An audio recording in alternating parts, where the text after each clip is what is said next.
Olá, jovens! Eu acho que você já passou no mercado e viu que o preço das coisas não para de subir, correto? Dia a dia, a gente está vendo o valor do nosso dinheiro virar simplesmente pó, enquanto o preço de todas as outras coisas não para de subir. E a pergunta que fica é a seguinte: o que fizeram com o nosso dinheiro? E nesse mini curso que eu desenvolvi, a gente vai desvendar essa resposta. Nós falaremos sobre a origem do dinheiro, do comércio, do ouro e também sobre a criação e a importância de um dos ativos mais promissores dos últimos tempos, que é o Bitcoin. E nesse mini curso, além de conceitos básicos sobre o dinheiro, a gente também vai ver o básico sobre economia, taxa de juros e também a inflação. E ele engloba uma série de conceitos que impactam a sua vida, o seu dia a dia. Por isso, se você já é um investidor, ou está começando a investir, ou simplesmente está vendo o valor do seu dinheiro ir embora com o passar do tempo, eu fortemente recomendo que você assista esse pequeno curso que eu elaborei aqui, onde a gente vai abordar uma série de coisas que são importantes para o seu dia a dia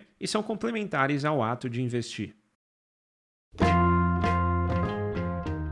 De 1519 a 1521, Hernán Cortés liderou cerca de 500 soldados espanhóis durante a conquista do Império Espanhol sobre os astecas, que viviam em uma região onde a gente conhece hoje como México. E durante a conquista, os astecas perceberam que os espanhóis gostavam muito de um metal amarelo, um metal que era maleável, que era dúctil, que era de fácil manipulação e que era extremamente resistente à corrosão. E o nome desse metal era o ouro. Porém, o povo nativo, o povo asteca, eles estavam acostumados com ouro. Para eles era uma coisa comum, não tinha tanta importância assim. Ele era utilizado para adornar algumas joias e na confecção, na construção de algumas estátuas. E era muito difícil, mas vez ou outra eles utilizavam um pó do ouro como meio de troca, mas aquilo lá não era algo tão comum. Normalmente eles utilizavam outra coisa, como era o caso dos grãos de cacau ou os rolos de tecido. Mas o que tinha de tão importante em um metal que não era tão eficiente assim para fazer armas, ele não era tão resistente para fazer armas e também não ia servir de alimento ou não ia te aquecer nos dias de frio? Por que os espanhóis cobiçavam tanto aquele ouro? Acontece que até mesmo os antepassados do conquistador Hernán Cortés cobiçavam aquele mesmo metal inútil dourado. 3 séculos antes da conquista dos espanhóis sobre os astecas, os ancestrais do Hernán Cortés, eles travavam uma série de lutas na Península Ibérica contra muçulmanos, onde você via seguidores de Cristo e de Alá matando uns aos outros, destruindo pomares, acabando com cidades, tudo em nome do seu próprio profeta, seja ele Jesus ou seja ele Maomé. Mas, apesar de todas essas diferenças, ambos os povos partilhavam de uma coisa em comum. Havia uma convergência, uma espécie de tolerância partilhada que era comum entre esses dois povos. Tanto que você poderia ver mercadores muçulmanos gerindo seus negócios, fazendo as suas compras e as suas vendas, utilizando moedas que invocavam tanto Cristo quanto a Virgem Maria. Da mesma maneira, você ia conseguir ver bispos da Igreja Católica aceitando de bom grado moedas muçulmanas, também cunhadas a ouro, adornadas com a seguinte frase: não há outro Deus além de Alá. E a lição que a gente tira de tudo isso é que o dinheiro ele aceita praticamente tudo. Credo, cor, religião, moralidade. O dinheiro é, sem dúvida, uma das maiores provas de fé da humanidade. E dito isso, esse ponto em comum que a gente tem que une uma série de seres humanos, seja ele branco, negro, amarelo, seja qual for a sua etnia, o seu credo, a sua cor, a sua raça, a nossa crença no dinheiro vem da confiança, vem da fidúcia, por isso o dinheiro fiduciário. Vem da capacidade de acreditar, a capacidade de crer. E essa é uma das maiores provas de fé da humanidade, que está materializada nesse pedaço de papel colorido que você guarda no teu bolso. No início da história da humanidade, cada bando de Homo sapiens fazia suas próprias caças, as suas próprias coletas, produzia e plantava o seu próprio alimento e basicamente eles produziam quase tudo o que eles precisavam. Carnes, medicamentos, sandálias, diversas pessoas poderiam se especializar em uma atividade específica e as trocas ocorriam na base de favores ou simplesmente escambo, que era a troca de mercadorias. Por exemplo, tem uma carne aqui e você tem uma sandália. A gente troca uma carne por sandália, caso seja de comum acordo entre as partes. E conforme a história foi se desenvolvendo, com a ascensão dos reinos das grandes cidades, descobriu-se que a especialização era uma ótima ferramenta para você aumentar a produtividade daquela população e, consequentemente, a riqueza. A título de exemplo, se você quer comer um pão hoje você simplesmente só sai, pega o teu carro ou vai andando mesmo e vai na padaria mais próxima. Se não houvesse essa especialização, muito provavelmente você ia ter que ir lá, plantar o trigo, colher o trigo, tratar esse trigo, fazer a massa. Muito possivelmente você ia ter que ir lá colher algumas leveduras para utilizar elas como fermento, aí você ia colocar na massa, você ia esperar essa massa descansar para ela crescer. Então você ia lá pegar algumas lenhas, você ia cortar as lenhas, você ia preparar o fogo e ia colocar aquele pãozinho, aquela massa de pão para assar. E tudo bem, o seu pão está pronto, mas você descobriu que você não tem manteiga. Você poderia ir lá, comprar num supermercado, e se você quisesse fazer a manteiga sem o poder da especialização? Poxa, você ia ter que ir lá ordenhar uma vaca, pegar o leite, tratar todo aquele leite, que eu não sei como é feito, e você ia ter que tratar aquele leite de alguma maneira específica com a qual ele vire uma manteiga muito boa que você vai lá colocar no seu pão. Mas se a gente está numa sociedade onde há grupos especializados que realizam determinado trabalho, eles podem se concentrar em uma certa atividade e eles vão fazer aquilo de uma maneira extremamente eficiente e prática. Isso porque eles vão ter todo o tempo do mundo para desenvolver as melhores técnicas para realizar aquilo. Por exemplo, se você tem um grupo lá especializado em plantar trigo, e eles fazem isso a vida toda durante muito tempo e depois comercializam esse trigo com outras pessoas, eles vão ter sim as melhores técnicas para realizar aquilo e a comunidade como um todo vai usufruir de uma maior quantidade de trigo para alimentar a sua população. Mas essa especialização trouxe um problema. Como que você vai gerenciar a troca de bens entre os especialistas? Por exemplo, você tem um cara aqui que produz um trigo muito bom e você tem um produtor de galinhas aqui que se especializou em criar galinhas. Para que o escambo ocorra, tanto esse cara aqui que produz trigo quanto o cara que produz galinhas tem que ter um interesse um sobre o produto do outro. Ou seja, esse cara aqui ele precisa querer o trigo e esse cara aqui ele precisa querer as galinhas. E isso acaba tornando as trocas mais lentas, a economia ela fica mais lenta, fica mais morosa. Por isso a gente precisa desenvolver algo cujo desejo seja unânime, algo que todo mundo quer. Algo que fosse capaz de transformar quase tudo em praticamente qualquer coisa. Algo que fosse capaz de transformar a força física de um soldado daquele reino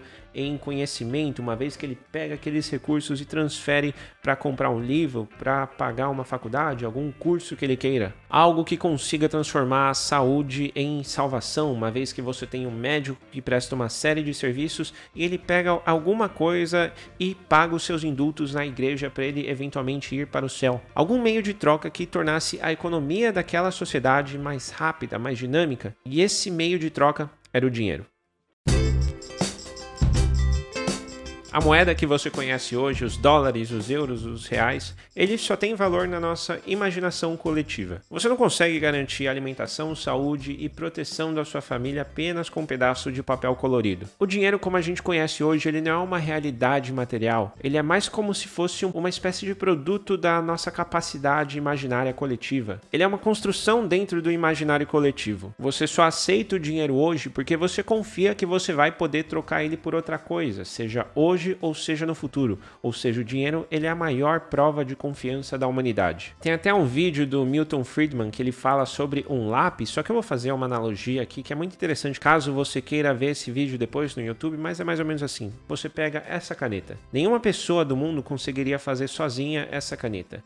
Isso porque você tem uma série de polímeros aqui que formam plástico e para você produzir esses polímeros aqui você precisa de petróleo, para você extrair o petróleo você necessita de um investimento intensivo de capital em uma indústria que demanda muito aço e você vai ter que perfurar fossos de petróleo a X metros da superfície para adquirir o petróleo que depois vai ser processado com uma série de produtos químicos para realizar esse simples polímero aqui. Depois você tem essa tinta que eu não faço a menor ideia de como ela foi feita, mas muito provavelmente ela pode ter sido feita em outro lugar que não seja o Brasil. Você precisou de pessoas que desenvolveram os pistões dos motores que trouxeram todos esses insumos para a fábrica, ou seja, você precisou de uma série de pessoas que trabalharam de maneira orquestrada para trazer isso daqui para que você tenha acesso a um único material, o qual você jamais ia conseguir ter acesso se não houvesse a especialização e também se não houvesse o dinheiro e o sistema de preços que fez com que todas essas pessoas trabalhassem de maneira orquestrada para realizar esse serviço. Milhares de pessoas trabalharam para criar isso daqui,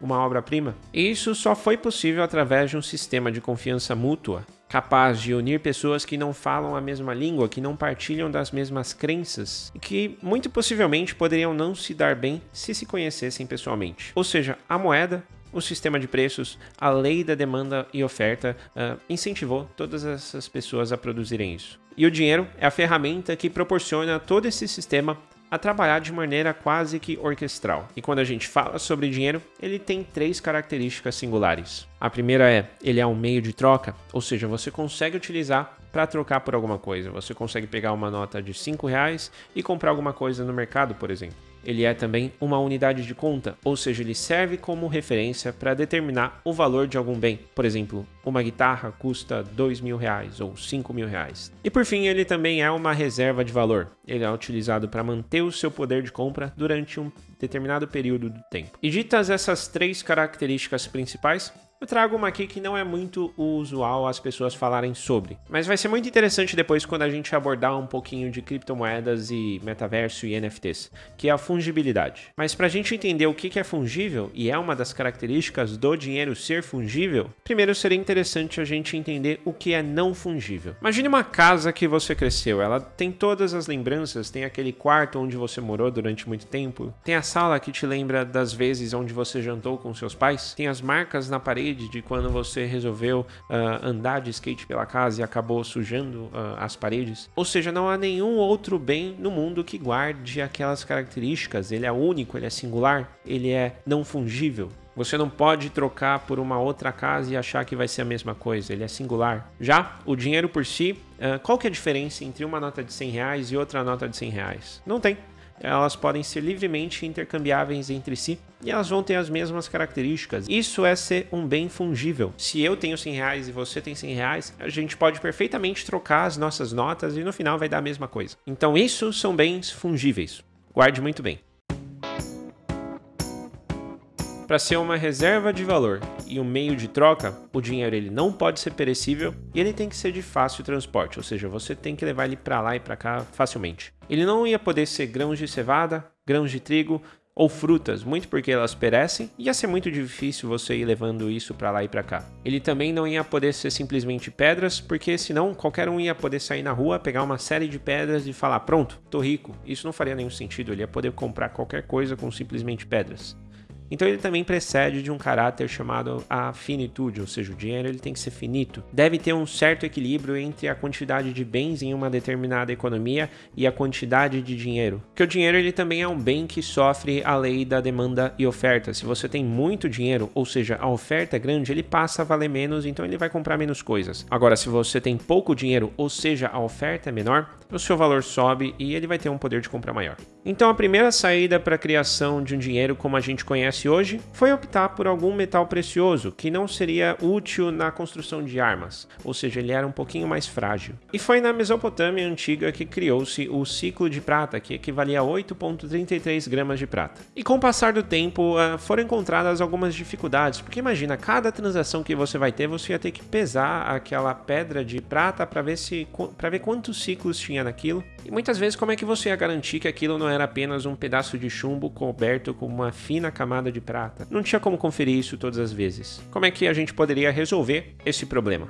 E foi no século 7 a.C. que o rei Aliates da Lídia inventou um modelo de moeda que a gente conhece até hoje, que é a chamada moeda lídia. Elas eram confeccionadas com um peso padronizado e eram gravadas com uma marca de identificação que indicava a quantidade de ouro ou prata na moeda e também trazia um brasão da autoridade emissora daquela moeda. No caso, seria o reino ou uma foto do governante da época. Então, o rei por si, que tinha lá sua face estampada na moeda, ele atestava a veracidade daquelas informações, que aquilo de fato era um metal precioso, seja ele ouro ou prata, e que tinha aquela quantidade de gramas naquela moeda, facilitando assim as transações, gerando a confiança naquela moeda, naquele dinheiro. Mas por que será que o ouro se destacou perante todos os outros metais? Segundo o autor Jim Rickards, você tinha lá uma série de elementos, uma série de metais na tabela periódica e você precisava encontrar um determinado elemento que para a época era de fácil maleabilidade e em temperatura ambiente ele não poderia ser líquido nem gasoso, então você já tira alguns metais como o mercúrio. Ele também precisava ser resistente ao longo do tempo para conservar o seu valor, então você já tira alguns metais como o cobre que corrói ao longo do tempo ou o ferro. Mas no final você teria uma lista um pouco mais restrita, E entre todos esses, o ouro, ele era reluzente, ele era diferente de outros materiais como o paládio, a prata, o ródio ou o rutênio. Ele era o único que ele era da cor amarela e guardava uma série de características que facilitavam o seu uso e o seu transporte como dinheiro. E o ouro que os conquistadores espanhóis encontraram na América, lembra do Hernán Cortés tomando conta do reino Azteca e descobrindo uma série de ouro naquela região? Esse ouro, ele permitiu que os mercadores europeus realizassem negócios, trocas com comerciantes da Índia, comerciantes do leste da Ásia, fazendo a roda da economia girar e trazendo uma série de especiarias e outros produtos. Ou seja, o ouro foi um instrumento ideal para conectar povos que não se conheciam tão bem, povos que não confiavam nos outros, mas eles confiavam que eles tinham no bolso, que era aquele ouro, aquela moeda. O ouro, ele foi capaz de transpor qualquer abismo cultural. E graças ao ouro, graças ao dinheiro, graças a esse sistema financeiro, você foi capaz de conectar pessoas que não se conheciam e não confiavam uns aos outros, para cooperar de maneira efetiva, para realizar suas transações e fazer a roda da economia girar e criar cada vez mais riquezas para ambos os povos que estavam lá realizando essas transações comerciais. Você sabe qual é a diferença entre um padre, um advogado e um financista? A diferença é que o advogado e o financista, eles acreditam em histórias muito mais ousadas do que os padres. E eu trouxe essa afirmação tanto quanto polêmica aqui para afirmar para vocês que tanto o nosso sistema econômico quanto o nosso sistema jurídico e até a nossa sociedade como um todo, ela precede de uma série de regras que demandam da capacidade humana de abstração, a capacidade humana de acreditar em algo e ter fé. É como se fosse uma espécie de jogo que tem as suas próprias regras, e quando você aprende a lidar com essas regras e ter um domínio um pouco mais aguçado sobre elas, você acaba conseguindo se dar bem na vida. E é isso que a gente está aprendendo aqui nesse curso. E eu vou começar a falar aqui sobre o sistema econômico. Você pode achar ele um pouco complicado, mas você vai ver que não é tão complicado assim. A gente vai trazer um exemplo aqui bem fácil. Vamos pegar aqui o José. Ele funda um banco em São Paulo, ok? E aí chega o Agostinho, um empreiteiro muito bom e renomado na cidade. Ele acaba de terminar uma obra, ele recebe em dinheiro R$1 milhão pelo serviço bem feito. Ele prontamente pega todo esse dinheiro e deposita no banco do José. Do outro lado da cidade, a gente tem a Maria, que é uma ótima confeiteira. E ela está localizada em uma região onde não tem muitas confeitarias. E é uma região nobre, uma região que tem demanda e tem uma galera com certo poder aquisitivo. Ela poderia muito bem montar a sua confeitaria lá e faturar um bom dinheiro. Contudo, ela não tem esse capital. Ela precisa pedir um empréstimo. E ela vai lá no banco do seu José, ela explica a sua história, traz todo o seu plano de investimento, traz todo o seu plano de negócios. E ela vai lá prontamente e recebe do seu José os seus R$1 milhão emprestados. Ela pega esse 1 milhão e ela tinha algumas economias assim que permitem ela ter um capital de giro, né, para dar início no seu negócio. E ela pega esse 1 milhão e contrata lá uma construtora, a construtora da Agostinho de novo, para construir a sua confeitaria. Então ela vai lá e deposita na conta do Agostinho mais R$1 milhão. E aí eu te pergunto, a gente tinha 1 milhão no começo dessa história, né? E agora o Agostinho tem quanto na conta dele? Se você respondeu 2 milhões, você está correto. O outro 1 milhão que foi criado é apenas crédito, que depende da contraparte, que no nosso caso é a Maria. A gente depende que ela pague os R$1 milhão. Isso tudo é muito louco, né? Parece um esquema de pirâmide gigantesco. Mas acredite ou não, praticamente toda a nossa economia é baseada nisso, é baseada na confiança do futuro, ou seja, na confiança que a Maria vai suceder no seu projeto e vai pagar esses R$1 milhão para o banco. E essa é uma das características mais incríveis da capacidade da imaginação humana, ou seja, o que permite que bancos e toda a nossa economia como um todo floresça é a nossa capacidade de acreditar no futuro. E essa confiança é a única garantia que a gente tem para grande parte do dinheiro que tem no mundo hoje, do crédito que tem hoje. Mas eu vou partir para alguns quesitos técnicos aqui agora, que a gente não pode fugir muito disso, é que dado o exemplo que eu utilizei, todo o dinheiro que entrou no banco, sim, ele acabou sendo emprestado, mas isso não acontece na prática, tá? Foi só uma alegoria. Quando você deposita lá um dinheiro no banco, tem uma parte que ele deve ser retida no banco junto ao Banco Central. Por exemplo, a gente tinha um dinheirinho lá no banco do seu José, mas ele não pode emprestar todo esse 1 milhão, ele tem que colocar uma parte lá no Banco Central. E o nome disso são depósitos compulsórios. Isso quer dizer que nem todo o dinheiro que entra no banco ele pode ser emprestado, é apenas uma parte. E a outra parte ela tem que ser retida no Banco Central para garantir a confiabilidade e a estabilidade das instituições financeiras, para fazer uma frente, para ser uma garantia sobre todos os saques bancários, tá? O banco ele não pode emprestar todo o dinheiro que ele tem que ter uma reservinha lá para ele. E se você está surpreso, sim, o banco ele não tem todo o dinheiro disponível que você tem na sua sua conta. Se rolasse uma corrida aos bancos, uma corrida de saque aos bancos, muito provavelmente você ia ficar sem dinheiro. E aqui eu vou passar rapidinho sobre um dos índices que vocês podem utilizar nas suas análises quando você vai escolher algum banco para investir, uma renda fixa, alguma coisa assim, que é o chamado índice de Basileia. É mais ou menos assim, para facilitar, né? Imagina que você tem um banco e ele emprestou esses R$100 para alguma pessoa. Se você tem um índice de Basileia de 15%, isso significa que dentro desses R$100 emprestados, o banco tem R$15 que é propriedade do banco e dos acionistas do banco. Ou seja, ele tem R$15 para cobrir esses R$100 que foram emprestados. E ele não sabe se ele vai ter de volta porque ele depende da capacidade da pessoa que ele emprestou esse dinheiro de pagar o banco de volta. Ou seja, de R$100 que ele emprestou, ele tem de fato R$15 para cobrir caso o seu cliente,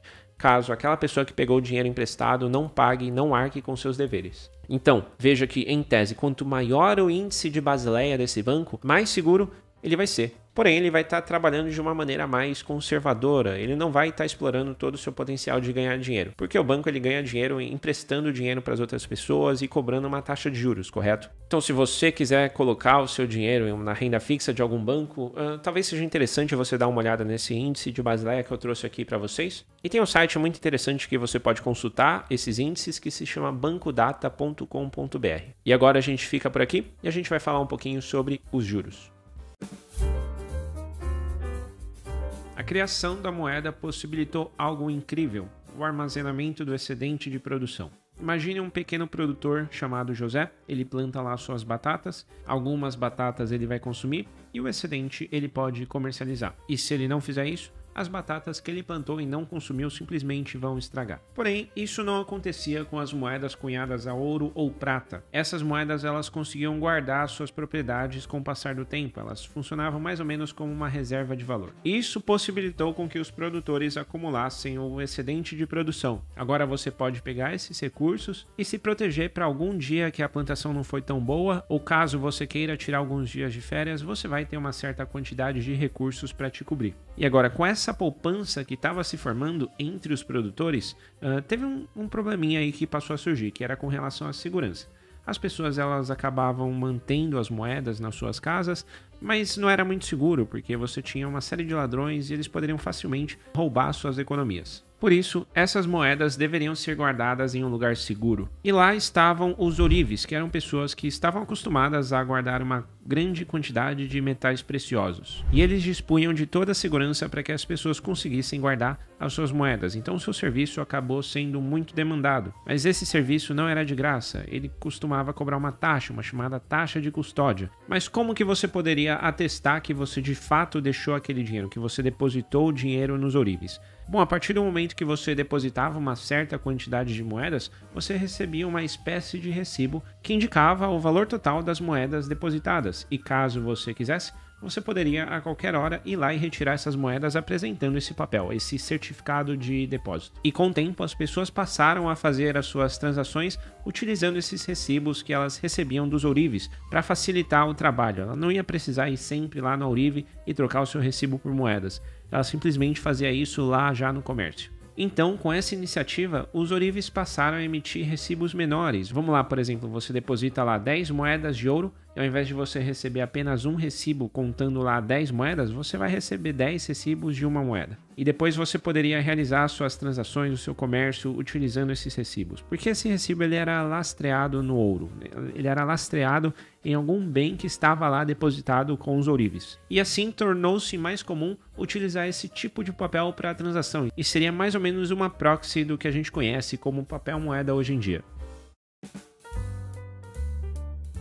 Vocês viram como o dinheiro é algo impressionante? Ele pode transformar quase tudo em praticamente qualquer coisa. No entanto, antes da criação do desenvolvimento dos empréstimos e dos financiamentos, a capacidade do dinheiro era um pouco limitada. Ele só poderia converter coisas que já existiam no presente. E isso tornava muito difícil a criação e o desenvolvimento de novos empreendimentos. Vocês lembram lá do nosso exemplo da confeiteira Maria? Ela não ia ter conseguido construir a sua confeitaria sem a ajuda do crédito. E se não houvesse esse sistema de crédito, ela ia ser obrigada a encontrar um empreiteiro que se sujeitasse a trabalhar, fazer a obra, construir a confeitaria da Maria, para só depois de um certo tempo receber esse dinheiro se o projeto desse certo. E isso, convenhamos, ia ser muito difícil de acontecer, então a nossa empreendedora, ela ia se encontrar numa espécie de dilema. Sem confeitaria, não tem doces. Sem doces, não tem comércio. Sem comércio, não há lucro. E sem o lucro, ela não ia conseguir pagar o seu empreiteiro para construir a sua confeitaria. E a humanidade, durante muito tempo, ficou presa nessa encruzilhada. A economia cresceu pouco e a produção estava praticamente estática.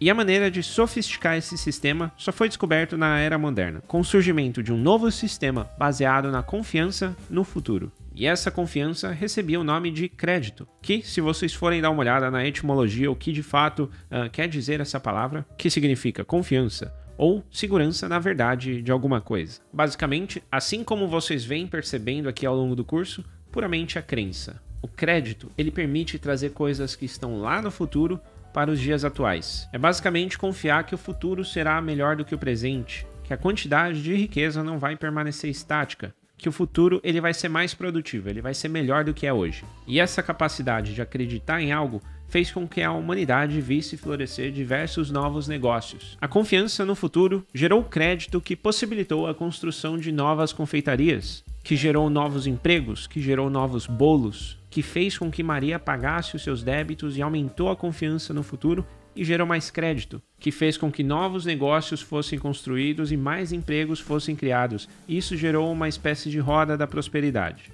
E em conjunto disso veio a revolução científica e a ideia de progresso, que afirmava que, se o ser humano simplesmente admitisse a sua ignorância e investisse em pesquisa e desenvolvimento, a produtividade e a qualidade da vida humana poderiam melhorar, e consequentemente a riqueza também. E é mais ou menos assim que a banda toca. Com o tempo a gente vai ficando mais eficiente utilizando menos recursos ou indo atrás de outros recursos menos escassos. Mas voltando lá para a nossa história, você viu novas rotas marítimas sendo descobertas no Oceano Atlântico, e essas rotas não arruinavam as rotas lá no Oceano Índico. Novas confeitarias e novos negócios também poderiam ser abertos sem que necessariamente as suas concorrentes falissem, porque as pessoas iriam desenvolver novos gostos e novas necessidades, e consequentemente o mundo ia crescer mais. Então a gente saiu de um sistema que tinha pouca confiança no futuro, que tinha pouco crédito e crescia de maneira lenta, para um sistema com muita confiança no futuro, mais crédito e um crescimento mais acelerado. E um dos frutos nessa crença do crescimento global foi publicado em 1776 pelo economista muito famoso chamado Adam Smith,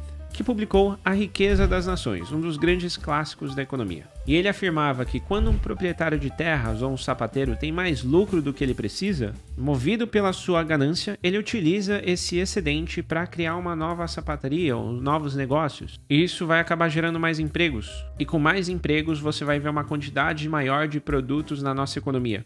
E com mais produtos eles vão ficando mais baratos, que vai estimular o consumo, que vai gerar mais lucro para algum outro negócio, que também vai prosperar e vai reinvestir na sua operação. E dessa maneira, seguindo a singularidade de cada um e a ganância de cada um, a gente vai criar um sistema próspero. Então ele conclui que o desejo humano egoísta de aumentar o seu lucro é a base de toda a riqueza coletiva. Porém, tudo isso depende de uma coisa: que os ricos peguem esse dinheiro e reinvistam em negócios, e não deixem esse dinheiro simplesmente parado. E existem basicamente duas maneiras principais em que você pode investir esse dinheiro. A primeira é você pode emprestar esse dinheiro para alguém, e a segunda é você tornar-se sócio de alguma coisa, você colocar lá o teu capital sem nenhuma garantia exata de contrapartida. Você vai colocar o seu dinheiro lá e vai tornar-se sócio daquilo. E, se houver lucro, se for tudo bem, você vai receber uma parte dos lucros. Caso contrário, você não vai receber nada. Então, o primeiro que eu descrevi, que é você emprestar o dinheiro e depois você receber de volta com juros, seria basicamente a renda fixa. E o segundo, que é você tornar-se sócio de alguma coisa, seria o que hoje a gente conhece como renda variável, você comprar uma ação, por exemplo. Perceberam como que a riqueza foi criada ao longo do tempo? A economia não é um jogo de soma zero. Do contrário, a humanidade já está produzindo a mesma quantidade de alimentos do que 1000 anos atrás, e provavelmente a grande maioria do planeta hoje ia estar passando fome. O dinheiro é um bem como qualquer outro, e como todo bem tem um custo, tem um preço, o dinheiro também tem o seu. Se você pega o dinheiro que você guardou, a sua poupança, o seu excedente de produção, e empresta ele para alguém, se for uma pessoa próxima, tudo bem, você pode até não cobrar juros, ou simplesmente não esperar esse dinheiro de volta. Mas se é uma pessoa que você não conhece, um completo estranho, você corre o risco dessa pessoa não te pagar, o chamado risco de crédito. Por isso, tem que ter uma remuneração estabelecida para você se dispor a correr esse risco, uma espécie de contraprestação. E essa contraprestação seriam os juros. Eu te dou R$1.000 hoje e você me volta 1.100 daqui a um mês. E essa diferença de R$100 seria a minha remuneração por correr o risco de emprestar o dinheiro para você.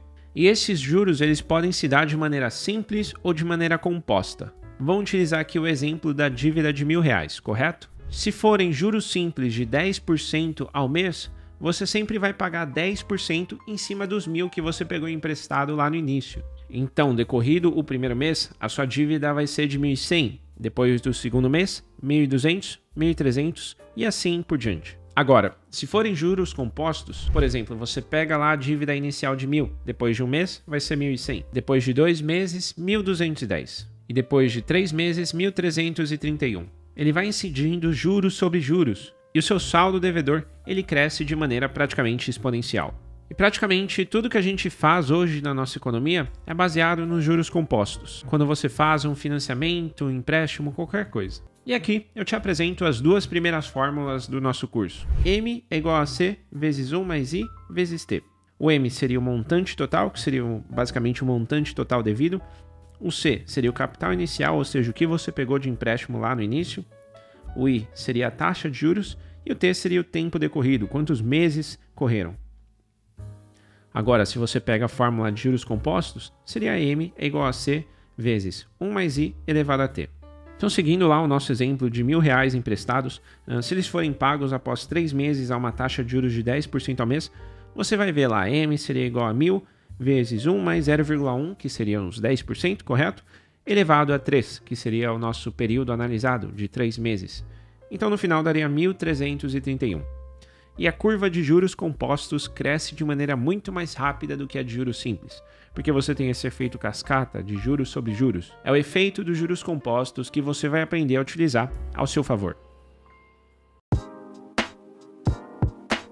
Pessoal, vocês se lembram do rei Aliates, que fez a moeda Lídia, que seria a base da moeda que a gente utiliza hoje em dia, cunhada pelo Estado que garantia a autenticidade daquele metal, e falsificar essa moeda seria a mesma coisa que você atentar contra a credibilidade do rei, contra a palavra do rei? Bom, o Estado, desde então, ele teve um papel muito importante como agente regulador na nossa sociedade. Como que você poderia garantir a propriedade privada, a autenticidade da moeda? E aos poucos o Estado foi se moldando como uma espécie de ator indispensável para garantir as transações comerciais e a propriedade privada. Porque qual seria o sentido de você investir em um lugar onde a propriedade privada não é garantida? O risco seria muito grande e praticamente os seus investimentos poderiam não valer nada depois de um tempo. E o sistema de crédito e financiamento, que foi fundamental para a prosperidade da nossa sociedade, só funciona em um lugar onde os direitos individuais são protegidos, ou seja, eu emprestei o dinheiro para você, eu tenho que ter uma certa garantia que eu vou receber esse dinheiro de volta. Ou seja, se tem uma previsibilidade e uma segurança, a tendência é que o sistema econômico ele cresça com o passar do tempo. Imagine você um cara muito rico morando na Europa, no auge das expedições europeias ao redor do mundo. E você tem 2 filhos já na idade adulta. Tem o Pedro e tem o José. E a sua família é muito rica, mas você vê a oportunidade de expandir os seus negócios em 2 lugares distintos. O primeiro na Holanda e o segundo na Espanha. Você pega o Pedro e manda ele lá para a Holanda, para Amsterdã. E José, você manda ele lá para a Espanha, lá para Madrid. O Pedro, que estava lá na Holanda, ele pega lá o dinheiro que você deu para ele investir, ele empresta esse dinheiro para um comerciante holandês. E esse comerciante pretende investir em algumas terras, desenvolver o seu negócio e promete devolver esse dinheiro para Pedro daqui a 1 ano. Já o José, ele pega os recursos do pai e empresta para o rei espanhol, que na época pretendia financiar as suas atividades em territórios turcos, em busca de especiarias. Passou-se então 1 ano e o Pedro recebeu seus recursos de volta lá do comerciante em Amsterdã, mas o José não recebeu seus recursos de volta do rei da Espanha. A expedição que o rei espanhol fez não teve sucesso e o Pedro não teve os seus direitos garantidos, porque o judiciário e o executivo judiciário daquela região da Espanha e o rei eles eram muito chegados, então não houve a proteção da propriedade privada do Pedro. Então qual que é a lição que a gente teve aqui? Se você fosse lá o pai dos 2 garotos, da próxima vez que você fosse emprestar alguma coisa, muito provavelmente você ia escolher a Holanda e não a Espanha. Porque lá na Holanda você tem uma previsibilidade, você tem um respeito das instituições e uma segurança maior da propriedade privada. E é por isso que lá a gente acaba vendo um sistema mais próspero, onde os negócios funcionam de uma maneira mais harmoniosa, porque aquele estado dispõe dessas características. Pessoal, vamos imaginar agora uma civilização nos seus primórdios e a primeira concepção do Estado, o agente criado para garantir os direitos individuais. Vamos imaginar uma pequena vila de comerciantes e produtores. A gente chegou a ver que o conceito de propriedade privada é muito importante para que o comércio se desenvolva, para que os negócios se desenvolvam em uma determinada região. Porém, o produtor está focado em produzir os seus produtos e o comerciante está focado em vender os produtos adquiridos. E para garantir esses direitos individuais, a gente precisa de um agente inteiramente dedicado a isso. Alguém que fosse responsável para garantir a segurança daquela vila, para garantir a propriedade privada naquele ecossistema. E esses agentes, eles deveriam ser remunerados de alguma maneira, já que a sua função não era produzir e também não era comercializar. Por isso criou-se a figura do tributo, que seria recolhido para o Estado e repassado a esses agentes para que eles garantissem a manutenção da ordem e a estabilidade nas transações comerciais. Isso funcionou durante um bom tempo e, com o passar do tempo, a economia foi se desenvolvendo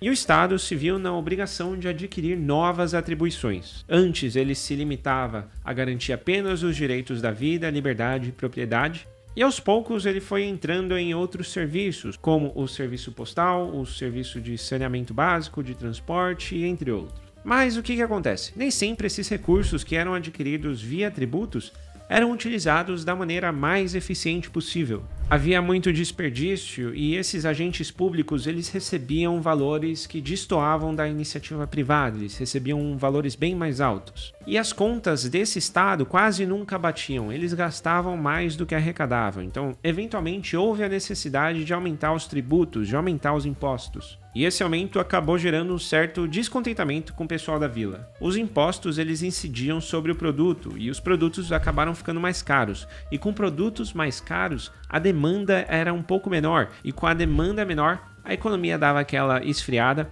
e a necessidade de mão de obra era menor, o que fez com que a taxa de desemprego aumentasse.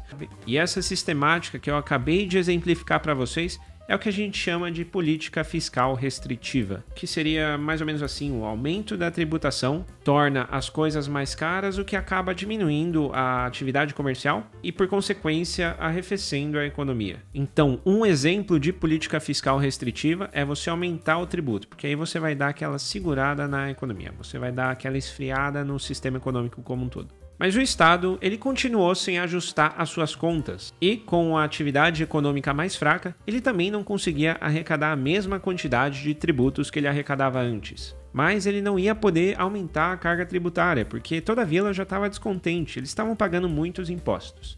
E para isso, ele decidiu fazer uma coisa muito interessante, que foi pegar dinheiro emprestado da sua população. Mas para conseguir captar esse dinheiro, ele se comprometeu a pagar uma certa taxa de juros. E criou-se então a primeira ideia do que vem a ser conhecido hoje em dia como um título público, que hoje você deve conhecer popularmente como Tesouro Direto. No caso, o Tesouro Direto seria a plataforma onde você acessa os títulos públicos, ok? Onde você vai poder emprestar o seu dinheiro para o governo. E esses títulos públicos, eles eram emitidos por esse estado dessa vila para captar recursos para financiar suas atividades. E no final, esses títulos seriam pagos com o dinheiro dos impostos. Então, ter um título público é basicamente você emprestar o seu dinheiro para o governo e confiar na palavra que ele vai te pagar. Se esse estado ele é um devedor descontrolado, você só ia aceitar uma taxa de juros mais alta, porque o risco ia ser maior. Acontece que os gastos desse estado continuavam aumentando e aumentando, e estava cada vez mais difícil conseguir empréstimos com seus cidadãos. Então, o governante dessa vila teve a brilhante ideia de imprimir mais moedas para pagar suas dívidas. Mas acontece o seguinte: a moeda também tem o seu valor baseado na demanda e na oferta. Se ele decide imprimir mais moedas, a oferta vai aumentar. E se há uma quantidade maior de moedas com relação à quantidade de bens nessa economia, o valor da moeda vai diminuir, ou seja, o valor dos produtos vão aumentar. Isso é basicamente dizer que o dinheiro ele vai perder o seu valor. E esse fenômeno eu tenho certeza que você conhece muito bem. É a inflação.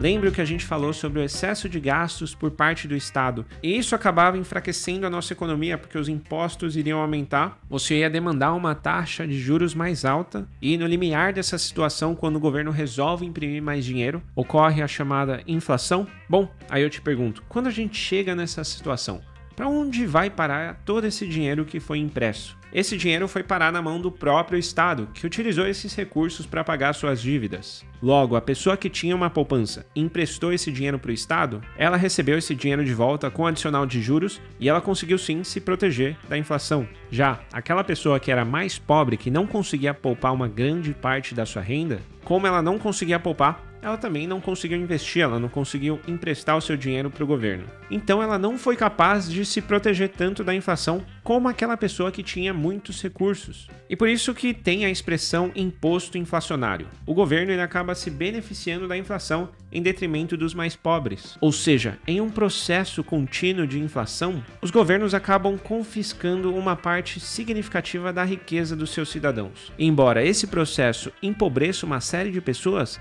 ele acaba enriquecendo alguns poucos beneficiados. Agora, a culpa não é de quem emprestou o dinheiro, é de quem pediu emprestado, é de quem utiliza o seu poder de imprimir moeda sem levar em consideração a capacidade que ele tem de prejudicar as pessoas mais vulneráveis da nossa sociedade. Logo, um lembrete que eu deixaria para você aqui no final dessa aula é o seguinte: poupe. Poupe, mas invista para os tempos adversos, porque o seu dinheiro não é totalmente seu.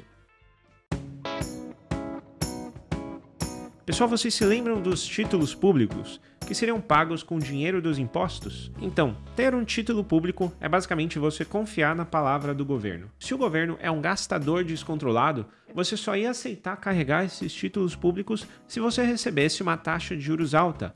Já, se esse governo fosse um pouco mais responsável e fosse um bom pagador, você poderia emprestar a juros menores, porque o risco seria menor.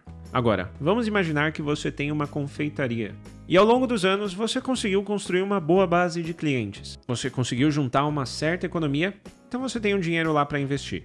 Dito isso, você se encontra com duas opções. A primeira é você aumentar a sua confeitaria, aumentar a sua produção, a quantidade de clientes que você atende, empregar mais pessoas, contratar mais funcionários, trabalhar mais, assumir uma série de riscos trabalhistas, além do risco do negócio dar certo ou não, de você de fato ter uma base de clientes para atender. Já a segunda é você continuar lá do jeito que você está, sem aumentar a sua dor de cabeça, sem ter muito trabalho, e emprestar o seu dinheiro para o governo.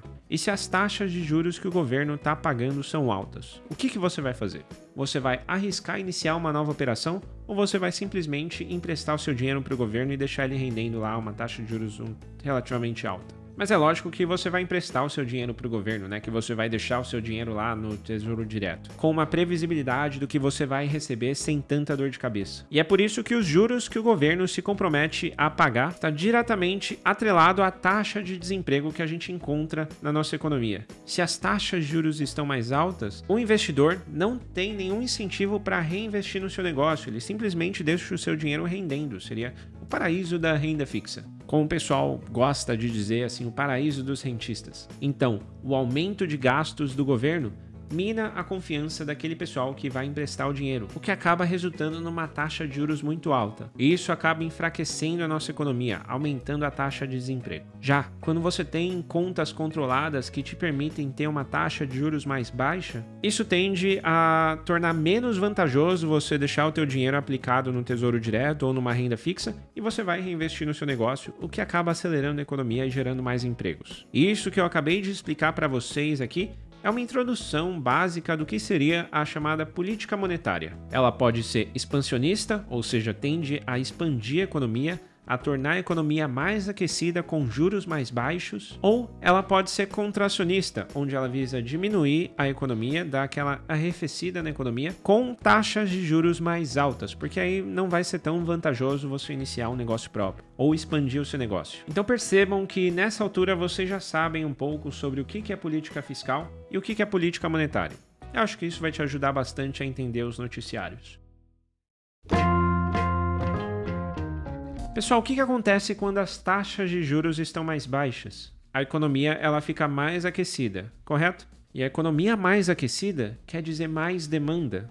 Porque vamos lá, você é dono de negócio, você criou lá uma poupança, e como não vai ser vantajoso você deixar esse dinheiro aplicado lá num título do governo, você vai reinvestir no seu negócio. E isso vai gerar mais empregos.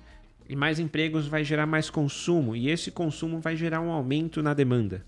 Acontece que o preço das coisas observa a lei da demanda e da oferta. Se a demanda por um produto é grande e a oferta ela é restrita, naturalmente o seu preço vai ser mais alto. Agora, se você tem uma certa abundância, se você tem muitos produtos, a oferta de um determinado produto é grande e a demanda é mais baixa, é natural que ocorram certos descontos ou que o preço daquele produto fique mais baixo. E a inflação nada mais é do que o aumento contínuo de preços. Então, a queda na taxa de juros faz com que a demanda aumente e nem sempre a oferta consegue acompanhar essa velocidade. E isso faz com que o preço das coisas aumente. Por isso, uma das maneiras para tentar dar uma contida, uma freada na inflação é o aumento da taxa de juros, porque isso vai acabar esfriando a economia, o que faz com que a demanda caia um pouco, a economia fique mais fraca e tenda a se ajustar ao nível de oferta. Então, recapitulando aqui com vocês, o aumento da taxa de juros é uma espécie de política monetária que visa a esfriar o ambiente econômico para reduzir a demanda e, consequentemente, tentar segurar a inflação. Em 1568, os holandeses, que eram na sua maioria protestantes, resolveram se revoltar contra a dominação espanhola, que era católica. As 7 províncias dos Países Baixos percorreram um longo caminho até se libertarem da dominação espanhola, que ocorreu em 26 de julho de 1581. Acontece que, em pouco tempo, os holandeses não só conseguiram se livrar do Império Espanhol, mas também viraram uma grande potência marítima, o que era fundamental para o comércio na época. E isso levou a Holanda ao posto de um dos países mais ricos da Europa. E o segredo do sucesso holandês nessa empreitada foi o crédito, porque grande parte do exército holandês que lutou contra a Espanha era composto por mercenários contratados, isso mesmo. E os holandeses foram capazes de financiar esses mercenários, dado o seu sistema financeiro que era bem mais robusto. Essas pessoas que detinham os recursos acabaram financiando a Holanda, concederam crédito para esse país, o que fez com que ele criasse exércitos, e eles acabaram dominando rotas importantes do comércio mundial, o que resultou em grandes lucros para os holandeses e para essas pessoas que financiaram toda essa empreitada. E em pouco tempo, Amsterdã se tornou uma espécie de meca financeira do continente. Mas como que os holandeses conquistaram essa confiança? Primeiramente, o sistema jurídico holandês, ele trabalhava de maneira independente, ele protegia o direito individual das pessoas, sobretudo o direito da propriedade privada. Imagine que você esteja no período intermediário das expedições marítimas e você queria realizar uma expedição para ir lá no Oriente Médio adquirir algumas especiarias, mas você precisa de recursos. E para isso você tem duas maneiras de adquirir esses recursos. A primeira delas é você pegar esse dinheiro emprestado e pouco a pouco você vai retornando esse dinheiro para a pessoa que te emprestou, acrescentando juros nessa operação. Basicamente pegar o dinheiro emprestado, seria o que a gente conhece hoje como renda fixa. Já a segunda opção seria procurar verdadeiros sócios que estariam dispostos a financiar junto com você esse empreendimento, essa empreitada. E, posteriormente, dando tudo certo, vocês irão dividir os lucros da expedição. E essa segunda maneira que eu descrevi para vocês seria uma simplificação de você vender ações da sua empresa, de você adquirir novos sócios para o seu empreendimento. E aqui está a renda variável. Então, ter uma ação de uma empresa representa você ser dono de uma pequena parcela de um negócio, de um empreendimento. Você ser um pequeno sócio de uma empresa, que é um ente que não sou eu, não sou você, ele não é uma pessoa física, ele é uma abstração, é chamada pessoa jurídica. E você percebeu novamente a capacidade de abstração aqui? Esse terceiro ente, essa sociedade que nós somos sócios, a partir do momento que você adquire uma cota desse capital, uma ação dessa empresa, essa empresa, ela é uma organização capaz de unir homens e mulheres que trabalham em conjunto para um certo objetivo em comum. E cada pessoa vai ser dono de uma certa fração desse negócio, a partir do momento que ela adquira as ações desse empreendimento. E essa capacidade de abstração é fantástica. Imagina aqui comigo a Apple. A Apple não são só seus empregados, os seus gestores, seus diretores, o seu conselho, os seus acionistas. Ela foi construída através de uma reputação de marca, de processos estabelecidos e um rígido controle de qualidade. As maiores empresas têm o seu capital diluído e negociado na bolsa de valores na forma de ações. E isso constitui o tipo mais sofisticado de organização que a gente tem hoje em dia, que é a chamada sociedade anônima. E na sociedade sociedade anônima, os sócios têm uma responsabilidade limitada de acordo com o preço de emissão das ações adquiridas. O que isso quer dizer, afinal de contas? Isso quer dizer que você só se responsabiliza por aquela cota. Por exemplo, se você pagou R$100, se a empresa está atolada de dívidas, você não vai se responsabilizar por mais do que R$100. O máximo que você pode ir é a zero. Isso que torna a bolsa de valores tão atrativas, porque o que você pode perder você já sabe, mas o que você pode ganhar você não sabe, porque esse pedacinho que você detém da empresa, ele pode se multiplicar por 10, por 20, por 100, você nunca sabe. E essa é uma das ideias mais engenhosas da humanidade. Que pense, durante a maior parte da história humana, a propriedade ela poderia pertencer apenas a pessoas de carne e osso. Se na Idade Média você quisesse abrir uma loja de ferragens, por exemplo, você ia responder pelo fracasso dessa loja de maneira pessoal, comprometendo até mesmo o seu patrimônio. Se você cometesse alguma besteira ou vendesse algum produto danificado, ou tivesse algum erro lá no seu estoque, na sua operação, e essa loja acabasse cheia de dívidas, muito provavelmente você ia ter que arcar com todos os custos, vendendo as suas terras, vendendo seus filhos como escravos, ou até mesmo jogado na prisão pelo Estado. E se isso acontecesse sempre, qual seria o incentivo que você teria para começar um negócio novo? O risco dificilmente ia compensar. E a grande sacada dessa sociedade, que tem a sua responsabilidade limitada, fez com que o risco de começar um novo negócio, que vai criar novos empregos, que vai criar uma série de coisas bacanas para a sociedade, fosse menor. Porque a sua responsabilidade, sobretudo quando essa empresa está listada em bolsa, ela é limitada ao valor da sua cota, ela é limitada ao valor que você pagou na ação. Então, se essa empresa contrair dívidas e mais dívidas, você não vai ter os seus filhos vendidos como escravo e também você não vai parar na prisão. Ou seja, quando você investe em uma sociedade anônima, em empresa listada na bolsa, o seu prejuízo ele é limitado. Contudo, o seu ganho ele é ilimitado, ele não tem limite. Uma ação pode no máximo ir a zero, mas ela também pode se multiplicar uma série de vezes. É o que a gente chama de relação convexa. Você tem um fundo determinado, mas o topo você nunca sabe até onde ele pode ir.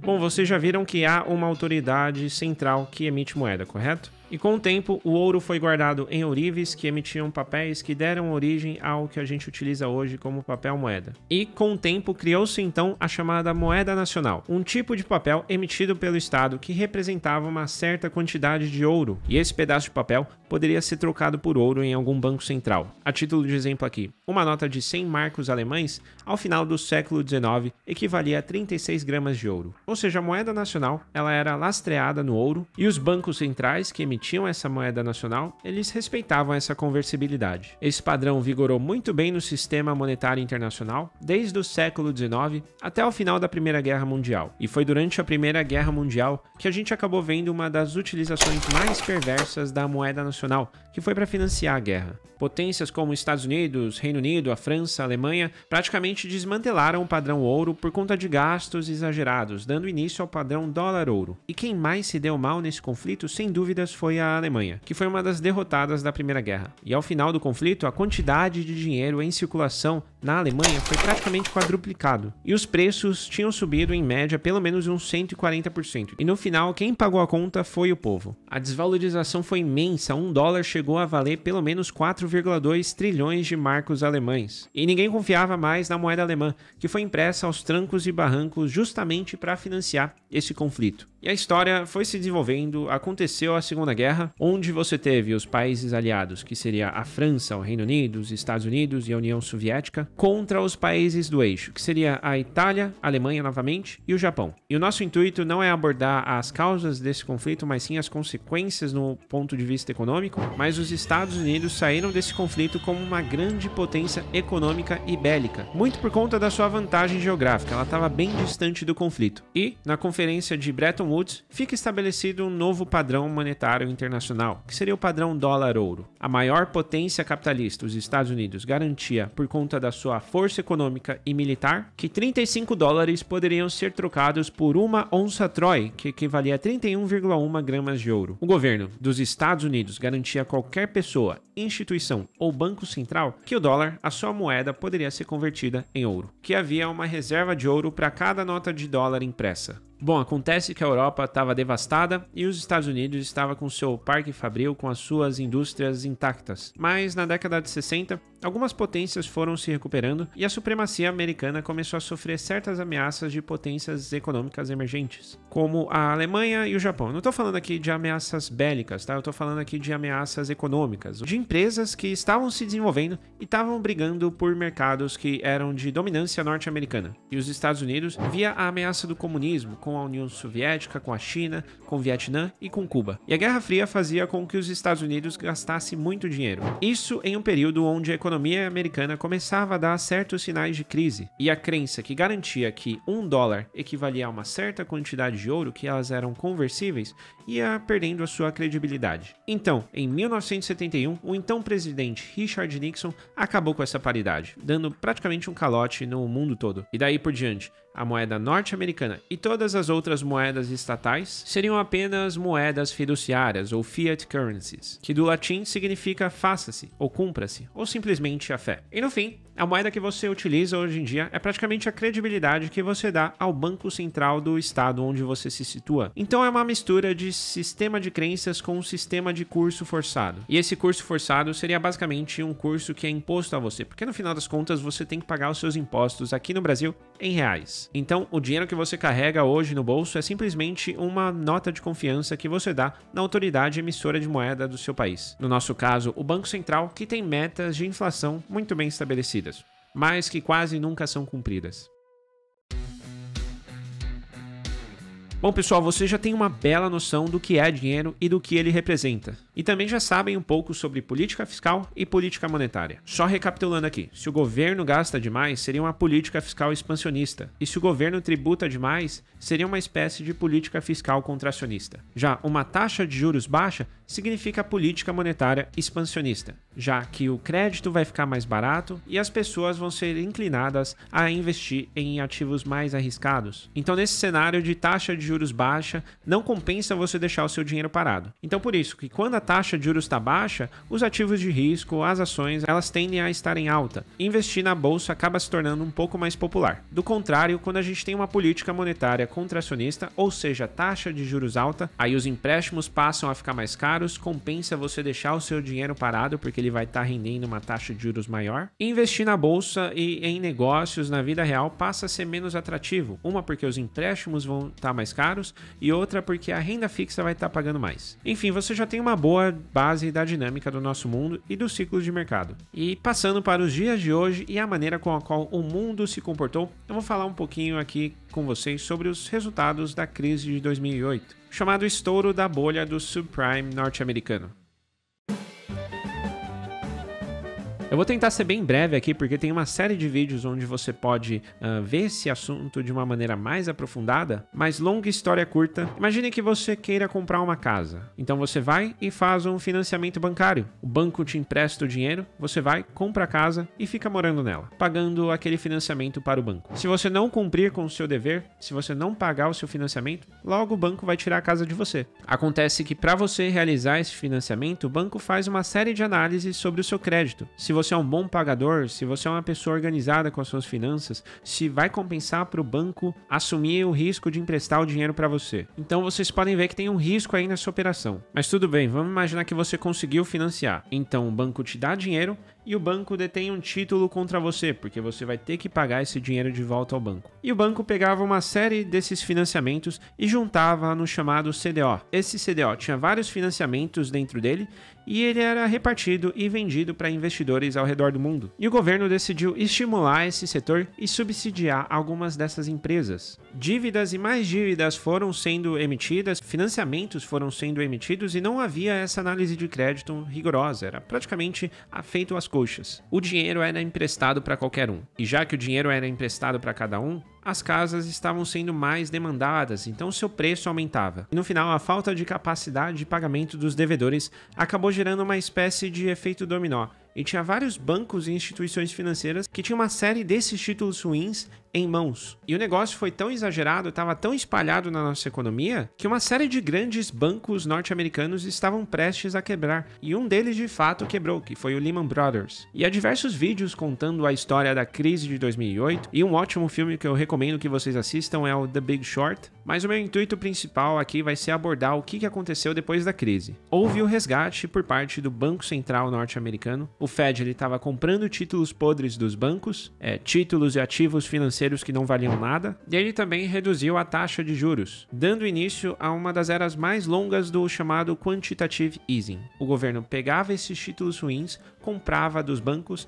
e injetava dinheiro neles. Então era um processo de criação e transferência de moeda do Banco Central para a economia por meio dessas instituições financeiras. E desde 2008, esse mecanismo de impressão de dinheiro foi utilizado de uma maneira muito sofisticada. Não era só um simples botão ou uma mera jogada contábil que acabava criando mais dinheiro. Era também uma redução da taxa de juros que aumentou a quantidade de empréstimos que foram tomados e multiplicou a base monetária da nossa economia. Então, no final, o Banco Central ele utilizou do seu poder de imprimir moeda para beneficiar alguns atores que cometeram uma série de excessos nessa crise. E a nós, cidadãos comuns, só restava ver o nosso dinheiro valendo cada vez menos, enquanto as autoridades monetárias resgatavam bancos e instituições financeiras quebradas. Esse efeito da inflação não atingiu de maneira tão forte os produtos que a gente consome no dia a dia, mas atingiu o preço das ações e dos imóveis. E isso fez com que, caso você quisesse se aposentar mais cedo, você ia ter que pagar mais caro em uma ação que te paga dividendos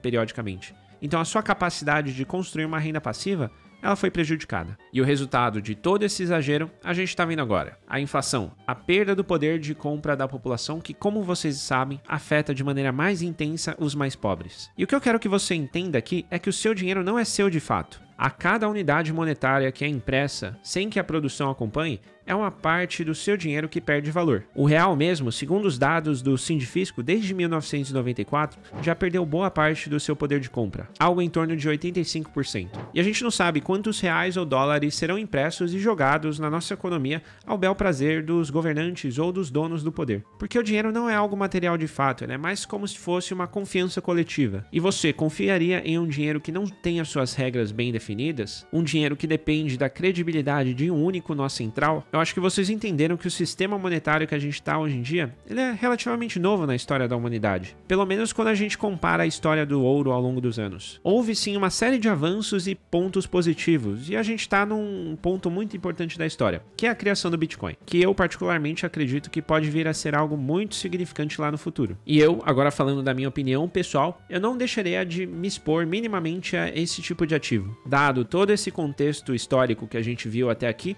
eu acredito que você vai ter uma boa base para entender agora um pouco mais sobre essa nova tecnologia.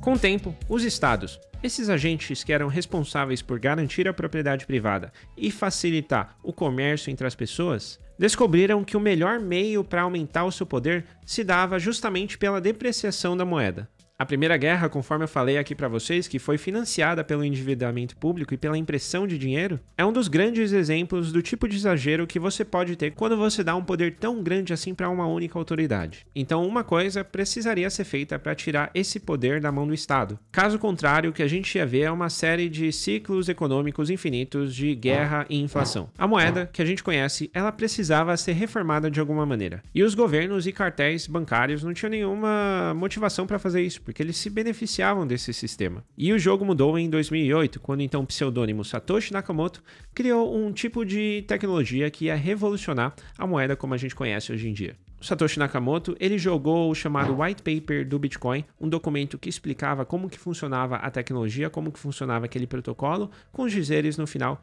usem se quiserem. E o Bitcoin, ele tinha características intrínsecas que colocavam ele como uma boa alternativa de moeda. Primeiramente, ele rodava de maneira descentralizada, ou seja, qualquer pessoa que baixasse o protocolo e rodasse o protocolo no seu computador se tornava um nó daquele sistema. Ele superava também o problema do gasto duplo, que é mais ou menos assim. Se há um dinheiro digital, como se ele fosse uma espécie de arquivo, você poderia simplesmente copiar ele e mandar para duas pessoas. Você teria impresso moeda praticamente do nada. E ele acabou resolvendo esse problema do gasto duplo utilizando uma série de tecnologias que a gente vai ver mais para frente, utilizando hash, criptografia, assinatura digital simétrica e assimétrica. E hoje a gente tem diante de nós um ativo que é escasso, cuja mineração está limitada a 21 milhões de unidades. O Bitcoin é divisível, ele é imaterial e ele é extremamente portátil, o que facilita muito. E aí algumas pessoas, em algumas análises, podem se perguntar: poxa, mas o código-fonte do Bitcoin é aberto, ele pode simplesmente ser copiado ou até mesmo melhorado. Sim, o seu código-fonte é aberto e ele pode ser facilmente copiado. Qualquer um hoje em dia pode criar facilmente uma nova criptomoeda. Mas o que eu quero que você entenda é que, conforme eu venho explicando desde o início dessa série, é que uma das características principais da moeda e do sistema monetário é a confiança, é a capacidade de você acreditar em algo. E o ouro, ele foi escolhido devido a uma série de atributos que o tornava único, mas é a sua percepção de valor compartilhada por uma série de indivíduos que faz dele um ativo singular e tão importante durante toda a história humana. O Bitcoin, ele tem uma vantagem muito forte. Ele é a primeira criptomoeda. E ele tem uma coisa chamada efeito de rede, que é mais ou menos o que acontece com o WhatsApp. Você tem competidores tão bons quanto o WhatsApp, como é o caso do Telegram. Mas todos que você conhece estão no WhatsApp e as pessoas já estão acostumadas a utilizar o WhatsApp. Então não tem por que você trocar de plataforma. Todo mundo já está lá. É esse chamado efeito de rede. Apenas o Bitcoin é o Bitcoin. Ele é irreplicável. Ele tem todo esse branding por trás, toda essa rede, toda essa confiança, toda essa credibilidade por trás. E o Bitcoin hoje ele se oferece como uma espécie de reserva de valor, porque em tempos onde você tem bancos centrais que conseguem imprimir dinheiro de maneira quase que desenfreada, você ter acesso a um ativo que tem as suas regras definidas bem claras e que dispõe desse benefício de rede, ele pode ser uma espécie de solidez dentro de um cenário extremamente incerto. E dada essa pequena introdução, a gente vai falar um pouco mais sobre essa tecnologia e explicar os pequenos detalhes dela pouco a pouco.